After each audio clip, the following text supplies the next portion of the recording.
जळगाव जामोद तालुक्यातील जिल्हा परिषद केंद्रीय मराठी प्राथमिक शाळेत वडशिंगी येथे 26 जानेवारी रोजी प्रजासत्ताक दिनाच्या निमित्ताने सांस्कृतिक कार्यक्रमाचे आयोजन करण्यात आले होते।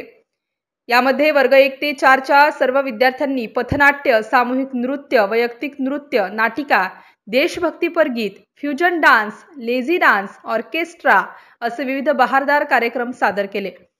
कार्यक्रमाचे अध्यक्ष वकील खान हे होते, तर कार्यक्रमाचे उद्घाटन जळगाव जामोद पंचायत समितीचे गटविकास अधिकारी संदीप कुमार मोरे यांनी केले। कार्यक्रमासाठी गट शिक्षणाधिकारी वामनराव फंड, विस्तार अधिकारी शकील जावरकर, मडाखेडचे वैद्यकीय अधिकारी डॉक्टर भूषण मारोडे यांच्यासह सर्व ग्रामपंचायतचे पदाधिकारी, शाळा व्यवस्थापन समितीचे सर्व पदाधिकारी उपस्थित होते। वडशिंगी शाळा राबवित असलेले सर्व शालेय उपक्रम तसेच मुख्यमंत्री सुंदर शाळेत मिळवित असलेले यश याबद्दल सर्व मान्यवरांनी वडशिंगी शाळेच्या सर्व शिक्षकांचे अभिनंदन आणि कौतुक केले। MCN न्यूज मराठीकरिता रवींद्र शिरस्कार, जळगाव।